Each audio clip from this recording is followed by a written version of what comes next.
So for this gentleman, by the way, with the RDEB and his son, look for digestive problems. Look for foods that are causing inflammation. RDEB is specifically associated with an enzyme that builds up in response to dirt, in response to defects. It's called collagenase. Collagenase. Remember, whenever you hear the word ACE or the ending of a word ACE, you have an enzyme. Collagenase is an enzyme that eats up collagen, and it only eats up collagen when the collagen is defective, and the collagen is defective when there's inflammation. So for this kid with this RDEB, recessive dystrophic epidermolysis bullosa, look for digestive issues. Use digestive support. Use the Biolumin Nightly Essence. Make sure you're on the Healthy Start Pack so you're getting your Mighty 90 essential nutrients. Make sure you're pounding the essential fats with foods. Reducing sugar intake in any kind of inflammatory food, reducing it all, and sugar counts. Practicing deep breathing techniques and moving the body around. Same thing if he had arthritis, and RDEB is nothing more than arthritis of the epidermis. Okay, I'm Pharmacist Ben. You're listening to The Bright Side. Time to hit our phones. Let's go to Chuck in Idaho. What's going on, Chuck? Welcome to The Bright Side. You've been holding on forever. Chuck. This is Chuck. How you doing? What's up, Chuck? How you doing, man? I'm doing great. Hey, man, I've got so much I'd like to talk to you about. So, to be fair to the other callers, I'll cut it down to one question. Okay. Well, first of all, is mayonnaise qualify for what you just said about ending in AIFE? No, that's that would be mayonnaise, smart Alec. It's mayonnaise. So, you got me there. Okay. All right, hey, funny boy. I've been weaning off of Synthroid and Armor. Yeah? How you feeling? Excuse me? How are you doing? How you feeling? I'm feeling great, and that's what I'm asking you. That's what I'm calling about. I wanted to know, I cut my dosage in half, exactly in half, and it's been over 30 days now that I still feel totally fine. Now, praise God. I can't tell you how many times I hear that. People just get thrown on these drugs. And by the way, Synthroid and Thyroid are the best-selling drugs in America, among the best-selling drugs in America. I think they're number one this year. Go ahead. I'm sorry. That's okay. So now, whenever I would go to the doc and get blood tests and do the numbers thing, he would always wait 2 or 3 months whenever we would make an adjustment on the dose. Yeah. And I'm wondering if that's really necessary. After 30 days... Nobody knows what they're doing, Chuck. They don't understand. They're just throwing stuff against the wall and see what sticks, period. When you have hypothyroid, this is the problem with the thyroid, with treatment for the thyroid. If you have a thyroid problem, you don't have a thyroid hormone problem. That's a symptom. The problem is in the gland. Do you follow me? And so replacing the hormone without fixing the gland doesn't help you, because now the body's got this foreign hormone that it has to figure out how to deal with, and that's why your dose has to keep changing. Hang on, Chuck. I'm going to finish up when we come back from our break. We've got Elena George coming up at the bottom of the hour. Sorry if we left you on hold. Give us a call back on our next program. Tell our call screener we left you on.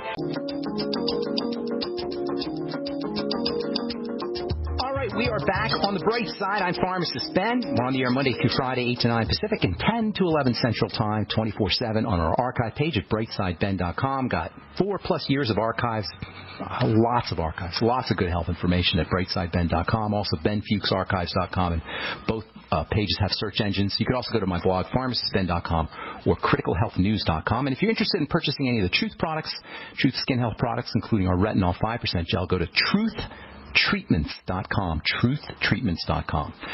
Okay, I am excited to talk to our next guest. Elena George is a physician, an MD, an ear, nose, and throat physician, otolaryngologist, as they say, from Princeton University. She's written a book called Big Medicine, The Cost of Corporate Control and How Doctors and Patients Working Together Can Rebuild a Better System. So I see two parts there. I see the cost of corporate control, and then I see part two, how doctors and patients working together can rebuild a better system. And those are two separate ideas that I want to talk about with Dr. Elena George. Welcome to the Bright Side, Dr. George. Thank you so much for having me on. Thank you for wanting to be on. So I love the title of the book, first of all, Big Medicine, because we always hear about big pharma, but we don't really hear a lot about big medicine, right? No, we don't, and they're all integrated. There's been an absolute shift in what medicine is now. It used to be patient-centered. Doctor-patient relationship was the key. that's been shifted to corporate interests, and we're all suffering because of it. Isn't it interesting how when you go to these HMO places, how the doctor's not there for us anymore? It's been shifted. The doctor's, he works for Kaiser now. Absolutely right. An right? independent doctor has a fiduciary responsibility and accountability to the patient. When they become employees of hospitals and these systems, they're answering to the board and to the corporate drivers of the healthcare. That's a very underappreciated shift, but a very, very important shift. Your doctor is no longer working for you. He's working for a corporation who legally, like you say, doctor, is a fiduciary obligation. Legally, they have to be concerned with the bottom line, right? There's a fiduciary obligation to honor the bottom line. It actually comes down to algorithms at this point. If doctors don't follow what is driven by the electronic medical record, they can't even close the chart. And if you keep going outside of it, you become a disruptive doctor, and you're on the hook for sham peer review, which they can remove you from the hospital setting. You may never practice again. You know, that is unbelievable. And here's the thing, Dr. George. There's some docs who are, as time moves on, younger and younger doctors graduate and older doctors leave, and eventually there's a shifting over into a citizenry, a doctor citizenry or a doctor population, if you will, that doesn't know any different.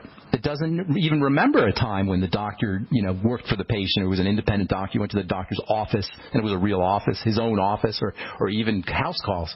More and more doctors have forgotten that, and that happens in a lot of venues. But in the medical venue, there's a lot of young doctors who don't know any different than Kaiser and HMOs. Correct? You make an excellent point. There's been a change in the medical education. The Hippocratic Oath itself has actually changed. When I took mine, I was not allowed to do it, still am, because it matters to me. Not allowed to do any harm. I have to be an advocate for my patient. I can't, cause euthanasia. I can't perform abortions. That's the oath I took. The new one is completely different. They modernized it? That's correct. And they actually allow people to perform euthanasia in the new Hippocratic Oath. So it's completely opposite to what people actually think. And that's a tragedy. They edited, I didn't know this, they edited the Hippocratic. Oh, my God. Is nothing sacred? No. If you read my book, it's actually, I'll give you an example of the old Hippocratic Oath, the classic one, and the new one that's taken. I'm looking at your book right now. I thought doctors weren't, they didn't take the Hippocratic Oath any longer. Well, I did, and it's pretty much a UN version of it. So it's globalized. Did they change a lot of people don't realize, but it says I will do no useless. I'm going by memory here. I will do no useless surgery, and I will prescribe no poison. Right? That's correct. That's part of the Hippocratic Oath. That's correct. Did they leave that in there? Well, it's kind of a neurolinguistic version of it. So, apply for the benefit of the sick all measures that are required. Avoid the twin traps of overtreatment and therapeutic nihilism, whatever that means. Did they use the word therapeutic nihilism? Yeah. How interesting is that? Like everything's useless? What? Like we can't? What does nihilism mean? There's nothing. It's not worth doing anything. How do you have therapeutic? They're an oxymoron, no? I agree with you. That's why it's nonsense. It allows people to actually talk about end-of-life decisions instead of actually trying to help the patient and pushing people into a hospice track. I mean, it's not about health care. The Affordable Care Act was about control. Absolutely. Control of 1/6 of the economy, control of patient choices. I mean, I'm all about individuality and independence. And if people choose a natural method of treatment, I'm all for that. But in this system, it's being negated and it's being demonized, and they are systematically removing doctors who actually want to help people, who actually want to get them better. It's all about giving you a drug at this point and putting you on a track. And if you're too expensive, make you comfortable. How about the idea of co-opting alternative strategies with, for example, I'm thinking about there's these essential fatty acid drugs. Have you heard about these? This thing called CoreGuard, which is like fish oil, but it's a prescription and costs you $100 a bottle. Yeah. Well, it's actually a scam by the pharmaceutical industry, isn't it? They take what's natural, they make it somehow, they try to co-opt it, make it, trademark it, they patent it. Yeah. And put a little ester on it or something. Cost you 10 times more. I agree. How do you like that? Yeah, I don't, and that's the problem, and more doctors actually need to speak up about that. Now, are you seeing patients, Dr. George, or are you, at this point, a troublemaker? I'm saying that in a kind way. I see patients. I'm actually talking with you now in my lunch hour. I love what I do. I'm a doctor. I see patients every day, and I'm proud to say I'm an independent doctor. I'm not on the payroll of any hospital. I take care of my own patients, and my responsibility is to follow the Hippocratic Oath. And that's why I wrote the book. I wanted people to understand, finally, from a doctor's perspective who practice, why it broke, who are the players who broke it, and more importantly, how you get around this system. Now, I have a lot of friends who are physicians. I've been a pharmacist for 30 years. So, for the most part, the individuals who are physicians are good people. They want to help. Mm-hmm. They want to make a difference. And I'm somewhat guilty of beating up on the profession. I don't know if, you probably listen to my program a little bit. So, I'm kind of guilty of it. And I know doctors are demonized in a certain part of the alternative marketplace, if you will. How do you feel about that as a physician? Are you embarrassed, or do you want to, what's your take on it as a physician, as a member of this kind of profession that has done so much, has misled people, even though the individuals are kind, as a profession that has misled people so much? How do you feel about that personally? Well, I personally think it's been hijacked by corporate interests, and I think that our AMA has sold a bill of goods to doctors and patients, and they don't work for us anymore. They're actually in bed with the corporate interests. That's what the coding system's all about. That's what demonizing supplements are all about. And, there's lots of ways to treat patients. I think that we should be given the freedom as physicians and patients to choose what's best for us instead of some, big brother telling us you can only do it this way, and it's better. If it's not part of the system, we can't make money on you, then we're going to demonize it. I'm smart enough to know the difference, and I think there's a growing number of doctors who think that way too. Dr. George, we've got to take a break. When we come back, I want to talk to you about the second part of your subtitle, How Doctors and Patients Working Together Can Rebuild a Better System. We're talking to Dr. Elena George. Her book is Big Medicine. We'll be back on the bright side right after this. Don't go away.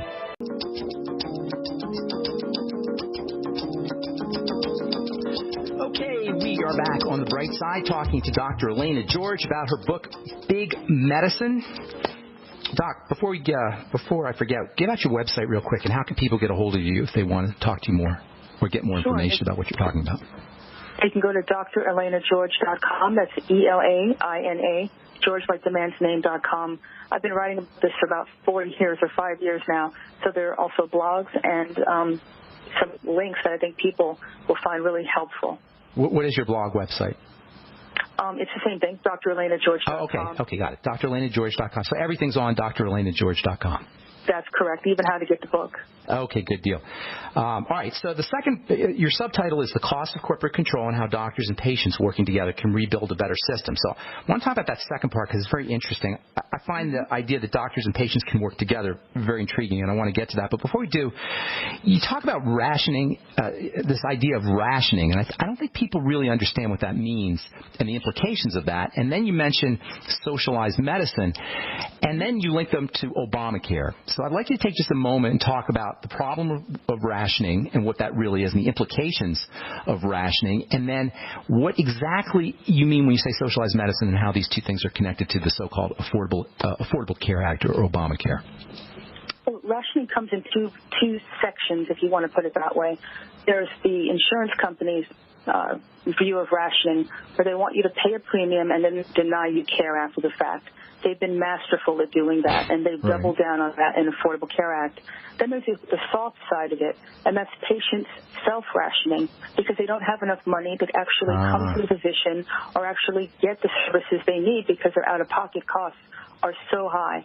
When I opened my practice in 2001, people would, if they had insurance, paid nothing. They just, present their card and it was all covered. They're now coming in having to pay upwards of $10,000 out of pocket before the insurance kicks in the first dime. Mind you, they're paying their premiums right along, $12,000, $25,000 for a family, and then they're on the hook for up to $10,000 more. They don't tell you this, and ultimately, people were hoodwinked into thinking that having health insurance equals access to quality health care. I can tell you that it's not equal. You can carry a piece of plastic, but it doesn't mean you're going to be able to see a doctor. And if you do see one that works for you instead of against you. Doctors are now agents of the government in this new system. The Affordable Care Act has something called meaningful use, where we're forced, if we choose to, take Medicare, forced to ask questions like, do you have a gun in your home? Have you ever tried to hurt yourself? How many people live at home? Pediatricians have to ask if your child thinks he's a boy or a girl. Let me tell you, this is a